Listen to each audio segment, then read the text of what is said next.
नमस्कार दोस्तों। कुछ नहीं मिलता इस दुनिया में मेहनत किए बगैर। मुझे तो मेरा साया भी धूप में जाने के बाद मिला। दोस्तों, आज मैं आपको ना एक बहुत इंटरेस्टिंग स्टोरी बताने वाला हूँ, जो ये कहता है कि कई बार हम लोग ना अपने जीवन में ये सोचते हैं कि सब चीज़ मेरे हिसाब से हो, सारी दुनिया जो है ना मेरे हिसाब से काम करे, सभी लोग जो है ना जैसा मैं चाहूँ वैसा करें। क्वेश्चन ये है कि क्या ये पॉसिबल है? क्या ऐसा हो सकता है? और क्या ऐसा सोचना भी सही है? तो दोस्तों, मेरे हिसाब से अगर आप चाहते हैं कि दुनिया में आपकी एक्सेप्टेबिलिटी बढ़े, तो आपको शायद दुनिया के जैसा चेंज होना पड़ेगा, चेंजिंग एनवायरनमेंट के जैसा चेंज होना पड़ेगा। एक स्टोरी बताता हूँ जो आपको शायद सोचने पे मजबूर कर देगी और बहुत लर्निंग देगी। तो चलते हैं दोस्तों, वो स्टोरी मैं आपको बताता हूँ कि एक बार क्या होता है कि एक गाँव होता है। उस गाँव में ना एक सेठ साहब होते हैं, बहुत ही ज़्यादा रिच होते हैं। लेकिन उनको क्या है कि उनके पैसे का घमंड हो जाता है। तो घमंड हो जाता तो किसी को कुछ समझते नहीं थे। अभी क्या होता है, जब वो किसी को कुछ समझते नहीं थे तो सभी लोग उनसे सोचते थे कि यार पता नहीं किस तरह का इंसान है। फाइनली क्या होता है कि उनका ना एक बीमारी उनको शुरू होती है, उनकी आँख की बीमारी। उन्हें ना धुंधला दिखना शुरू हो जाता है।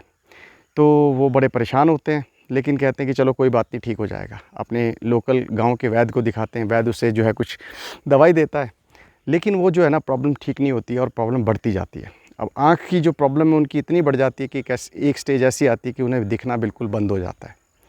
अब वो बहुत जगह जाते हैं, इलाज करवाते हैं, लेकिन उनकी आँख की रोशनी करेक्ट नहीं होती है और वो बहुत परेशान हो जाते हैं।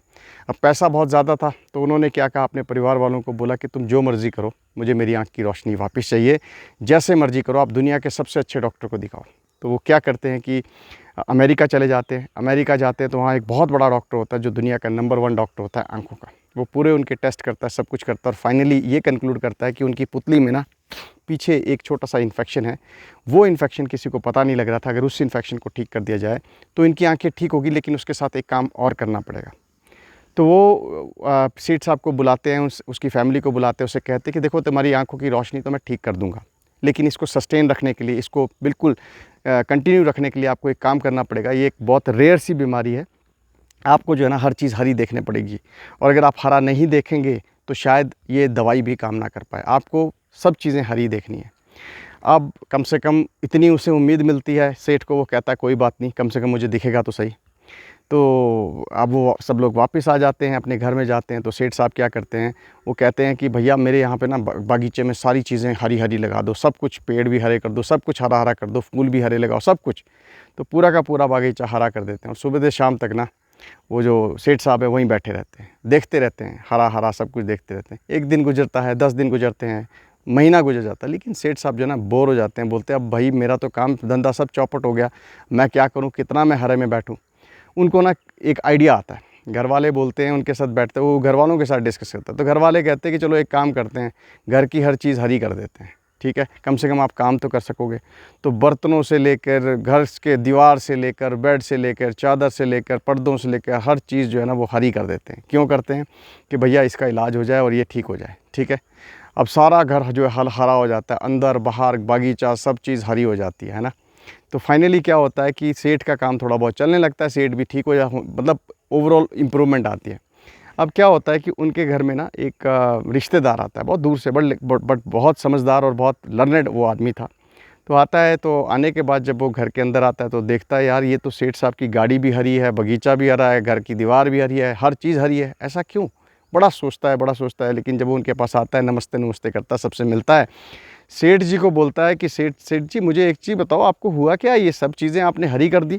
तो सेठ जो है ना वो उसे पूरी बात बताता है कि ऐसे ऐसे मेरे को बीमारी बढ़ी, मैंने बहुत लोगों को दिखाया, फाइनली मैं अमेरिका गया, डॉक्टर ने मुझे इन्फेक्शन की दवाई दी, बहुत कुछ हुआ, और उसने मुझे कहा कि हर चीज़ को हरा कर दो, इसलिए जो है मैंने हर चीज़ को हरा कर दिया है।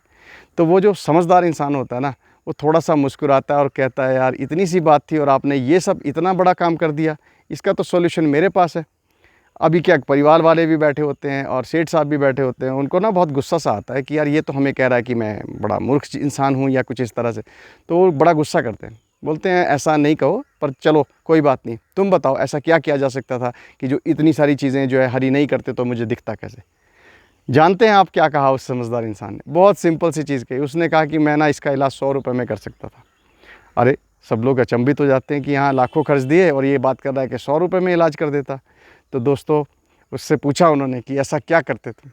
जानते हैं आप उसने क्या कहा? उसने कहा कि मैं कुछ नहीं करता, मैं सिर्फ एक 100 रुपये का हरे रंग का चश्मा लेके आता और आपको पहना देता। तो दुनिया की हर चीज़ आपको हरी लगती। माय गॉड, ये सब चीज़ें सुनकर ना परिवार वाले, सेठ जी बहुत ज़्यादा मतलब परेशान होते हैं कि देखो यार, ये बात हमारे दिमाग में नहीं आई और ये चीज़ इस इंसान ने हमें कितने अच्छे तरीके से समझा दी। दोस्तों, ये छोटी सी कहानी है, लेकिन ये क्या कहती है कि लाइफ में ना हम लोग क्या सोचते हैं कि हम अपने तरीके से सारी दुनिया को बदल दें, जैसे सेठ ने किया, क्योंकि उसको अपने तरीके का हरा रंग चाहिए था, तो वो पूरी दुनिया को हरा करना चाहता था। क्या वो पॉसिबल था? इनफैक्ट वो पॉसिबल कुछ हद तक हो गया, लेकिन उसने उसकी सेठ की ही दिक्कतें बढ़ा दी, परिवार की दिक्कतें बढ़ा दी। तो दोस्तों, जीवन में ना अगर हम ये सोचते हैं कि दुनिया वाले सब मेरे जैसा करें या दुनिया मेरे जैसी हो जाए, तो शायद हम गलत सोचते हैं, क्योंकि कोई किसी के हिसाब से नहीं बदलता दोस्तों। हमें समय के हिसाब से बदलना चाहिए। और अगर हमें कोई चीज़ किसी की नहीं पसंद आ रही है, तो दो ही चीज़ें हैं, या तो उसे इग्नोर कर दो, या वो उस इंसान को छोड़ दो, या वो जगह छोड़ दो, वो चीज़ छोड़ दो। इसलिए दोस्तों, मैं यही कहता हूँ हमेशा कि लाइफ में कुछ नहीं मिलता जीवन में मेहनत किए बगैर। हमें तो अपना साया भी धूप में जाने के बाद मिला। बहुत बहुत धन्यवाद आपका। Please like and subscribe my channel. Thank you very much. Have a wonderful day ahead. Thanks.